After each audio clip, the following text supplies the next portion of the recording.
बिस्मिल्लाहिर्रहमानिर्रहीम जी, अस्सलाम वालेकुम। I'm Junaid Ashiq, new overseas real estate के प्लेटफॉर्म से खुशामदीद। आज का जो हमारा टॉपिक है वो ज़रा, क्योंकि मैं मोस्टली जो वीडियोज़ है डीएचए गुजरांवाला के हवाले से बनाता हूँ, आज मैं एक वीडियो आपके लिए शूट कर रहा हूँ जिसका हमारा टॉपिक होगा दी 4 स्टेजेस। इसमें 3 स्टेजेस हैं, 4 वाली मैं इस वजह से ऐड कर रहा हूँ कि ये आपके लिए बड़ा बेनिफिशियली हो सकती है। वो कौन सी 3 स्टेजेस है जिस पे एक जो न्यू आने वाला इन्वेस्टर्स है उस पे अमल करके और अपनी इन्वेस्टमेंट को फ्रूटफुल बना सकता है।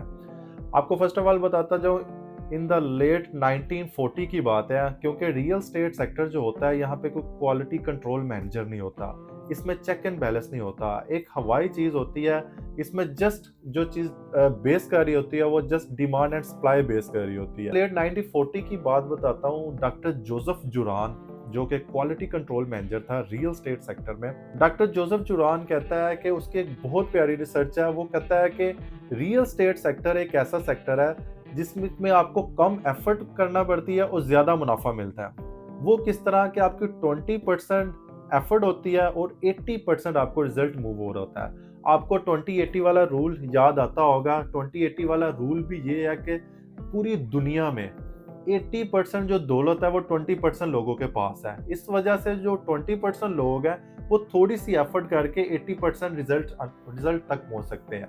तो इस वजह से पूरी दुनिया में अब इस तरह से चीजें हैं कि जैसे कि आप रियल स्टेट सेक्टर में देख लें, इसमें वही 20% लोग हैं जो 80% रिजल्ट ले रहे हैं। मोस्टली लोग रियल स्टेट सेक्टर में आते नहीं है क्योंकि उनको हाउ नो का पता नहीं होता, इस वजह से वो डिफरेंट बिजनेस करते हैं। लेकिन अभी जो इरा चल रहा है, मैक्सिमम 4-5 साल से देख रहा हूँ, ज्यादा इन्वेस्टर जिनके पास पैसे हैं, जिनके पास बाहर पैसे हैं या यहाँ से कमाए हैं या जिस भी एंगल से कमाए हैं, वो मोस्टली लोग रियल स्टेट सेक्टर में अपना पैसा इन्वेस्ट कर रहे हैं क्योंकि यहाँ पे थोड़ी सी मेहनत लगती है, उनको थोड़ी सी रिसर्च लगती है और मैक्सिमम कोई प्रॉफिट हासिल कर लेते हैं। उन सबके पास कौन सी चीज होती है? फोकस। वो फोकस करते हैं। फोकस से क्या, इन टच रहते हैं मार्केट के साथ। किसी भी, अगर गुजरांवाला में बैठे हैं तो गुजरांवाला की प्रॉपर्टी को फोकस कर रहे होते हैं, मुल्तान में बैठे हैं तो मुल्तान की प्रॉपर्टी को फोकस कर रहे होते हैं। कुछ तो हमारे ओवरसीज होते हैं जो ओवरऑल फोकस कर रहे होते हैं, क्योंकि focus is the great to key success, even that more than efforts, natural ability, more than your experience. क्योंकि फोकस जो होता है वो आपको राइट थिंग्स, रियल थिंग्स और राइट डील की तरफ मूव करता है। क्योंकि किसी चीज पर जब फोकस करता है बंदा तो ऑटोमेटिकली आपका जो नॉलेज होता है या आपकी जो एबिलिटी होती है वो इनहेंस करना शुरू कर देती है। अच्छा, जो फोकस होता है, फोकस को मद्देनजर रखते हुए हम 3 एरियाज में डिस्कशन करेंगे। जो हमारा न्यू आने वाला इन्वेस्टर्स है जिसको बिल्कुल ब्लैंक है, मैं कहाँ पे जाऊँ, कैसे करूँ, तो उसके लिए वीडियो बड़ी बेनिफिशियल हो सकती है। फर्स्ट ऑफ ऑल हमारे 3 डायनामिक ट्रियो बनते हैं। इसमें एक क्राइटेरिया फर्स्ट ऑफ ऑल आ जाता है। क्राइटेरिया का मतलब है कि व्हाट यू बाय, कि आप क्या खरीदने जा रहे हैं। सेकंड पे आ जाता है टर्म्स, कि हाउ यू बाय इट, आप इसको कैसे खरीदेंगे। थर्ड पे आ जाता है हमारा नेटवर्क, कि हु हेल्प्स यू, कि इस प्रॉपर्टी खरीदने में आपकी हेल्प कौन करेगा। फर्स्ट ऑफ ऑल हम बात कर लेते हैं क्राइटेरिया। क्राइटेरिया आपका स्टैंडर्ड सेट करता है कि what kind of property you are looking for. इसमें आप एक प्रॉपर्टी जज करते हैं, वो कोई आपका समझ लें कि लोकल एरिया हो सकता है, किसी सोसाइटी में प्रॉपर्टी हो सकती है, आपकी गली मोहल्ले में प्रॉपर्टी हो सकती है। आप उसकी पूरी लिस्टिंग करते हैं। जैसे आप उसकी लिस्टिंग करते हैं तो उसमें सारी लिस्टिंग में आप फिल्टराइज करते जाते हैं और उसको एक जज करते हैं कि क्या आने वाले वक्त में अगर ये मैं प्रॉपर्टी परचेज करता हूँ तो इसका बेनिफिट होगा या नहीं होगा। ये आपका क्राइटेरिया सेट करता है। क्राइटेरिया आपका ये भी एक बड़ा बेनिफिशियली आपके लिए होता है कि आपको पता चल जाता है कि किस जगह पे कौन सी प्रॉपर्टी किस प्राइस पे पड़ी है। आपको अगर क्राइटेरिया डीएचए गुजरांवाला का सेट कर रहे हैं तो आप इस पे रिसर्च करेंगे, ऑनलाइन रिसर्च करेंगे, किन चीज़ों की ज़रूरत है वो आपको उसको देखेंगे, उसके रेट्स देखेंगे, प्राइस सेट करेंगे, उसकी लिस्ट बनाएंगे और उसके बाद आपको पता चलेगा कि जब आपका क्राइटेरिया सेट हो जाएगा फिर आपको पता चलेगा कि आया यहाँ पे मुझे मूव करना चाहिए या नहीं चाहिए, क्या इसमें मेरे लिए प्रॉफिटेबल चीज़ें हो सकती या नहीं हो सकती। ये अपनी रिसर्च पे क्राइटेरिया सेट करेगा कि व्हाट यू बाय, क्या मुझे यहाँ पे बाय करना चाहिए या नहीं करना चाहिए। ये आपका क्राइटेरिया सेट करता है। इसके बाद आ जाता है हमारी टर्म्स। जब हमारा क्राइटेरिया सेट हो जाता है तो टर्म्स आपको कि हाउ यू बाय इट, कि आप इसको कैसे बाय करेंगे। उसका सबसे बेहतर फार्मूला ये होता है कि जैसे आपने एक प्रॉपर्टी, जैसे कि आपको समझ लें कि ये पसंद आ गई है, आप इसको फिर टर्न इनटू अ डील्स, इसको डील में टर्न करते हैं। डील में टर्न करने के लिए आपको डिफरेंट लोगों की ज़रूरत पड़ती है। आपको ज़ाहिर-सी बात है, जब आप एक इन्फॉर्मेशन इंटरनेट से हासिल कर रहे हैं, तो सारी इन्फॉर्मेशन ही आपको इंटरनेट से मिल जाएगी। कुछ लोग, जहाँ पे आपको प्रॉपर्टी चाहिए, वहाँ पे आपको हेल्प चाहिए होती है। उन लोगों से आपको मुतवज्जा होना पड़ता है, उनकी अटेंशन लेना पड़ती है। जो आपके अंदर क्वेश्चंस होते हैं, वो आपको कवर अप करना होते हैं।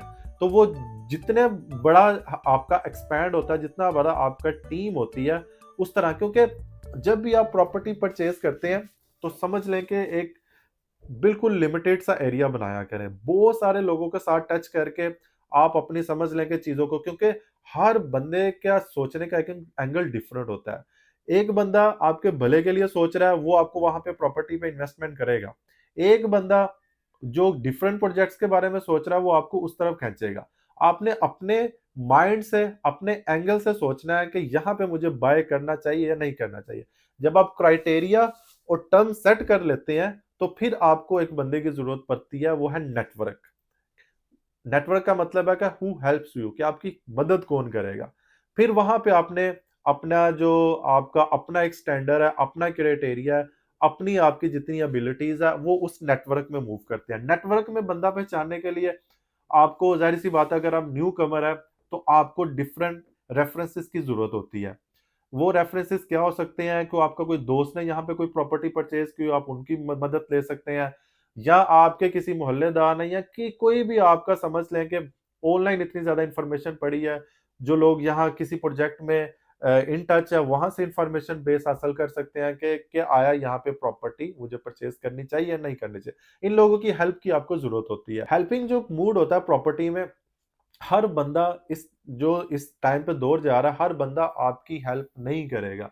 अगर अगर आप अगर मैं यहाँ पे बैठा हूँ, तो कोई भी हमारा कोई बंदा इधर आता है, कोई न्यू कस्टमर है या न्यू इन्वेस्टर है, उसको बिल्कुल कोई ब्लैंक है, उसको पता नहीं है चीज़ों के बारे में, उसकी कोई रिसर्च नहीं है, वो पहले कोई चीज़ें रिसर्च करके नहीं आया, या किसी की उसने इन्फॉर्मेशन बेस नहीं हासिल की, को वो जैसे ही आता है मार्केट में, तो वो एक समझने का जो एक ब्लैंक है, तो वो एक थोड़ा कन्फ्यूज़ हो जाता है। कन्फ्यूज़ किस वजह से होता है कि वो इतनी ज़्यादा प्रोडक्ट्स में, इतने ज़्यादा ऑप्शंस में, वो समझ नहीं आती मैं किस ऑप्शन में, किस तरफ, किस टाइम पे मूव करूँ।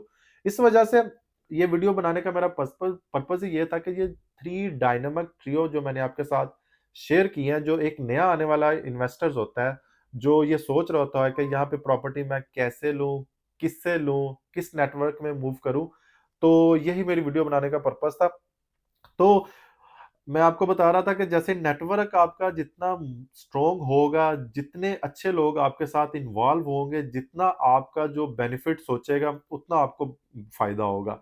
क्योंकि रियल एस्टेट सेक्टर एक ऐसा सेक्टर होता है, इसमें फ़ोकस्ड होना पड़ता है। अगर आप रियल एस्टेट सेक्टर में आके जस्ट पैसे फेंक देते हैं और 5-5 साल इंतज़ार करते हैं, तो उससे अच्छा होता है कि एक अच्छे रियल एस्टेट कंसल्टेंट्स के साथ अटैच होके वही इन्वेस्टमेंट को आप ट्रांज़ैक्शन में मूव कर लें। 1 साल के बाद, जैसे अगर हम किसी प्रोजेक्ट की बात करें, तो 4 साल के बाद अगर उसका रेट मैक्सिमम 1 करोड़ था, तो 4 साल के बाद भी वही रेट है उसका। क्यों? उसके बीच-बीच में 20-20, 25-25 लाख उसकी ट्रांज़ैक्शन में इज़ाफ़ा होता गया, लेकिन हम किसी को गाइड नहीं करते, इस वजह से उनको थोड़ा-सा उनकी इन्वेस्टमेंट का पता नहीं था कि कब ये हाई हुई है। जैसे ही हाई हुई है, हम उसको रोकते रहते हैं कि थोड़ा-सा आप रुक जाएँ, फिर ये प्रॉफ़िट की तरफ मूव करेगा, तब तक फिर ये नीचे प्रॉपर्टी आ जब तक किसी भी सोसाइटी में घर वगैरह नहीं बनना शुरू हो जाते हैं, वहाँ पे लोग रहना शुरू नहीं हो जाते, ये अप्स एंड डाउन किसी भी सोसाइटीज़ में चलती रहती है।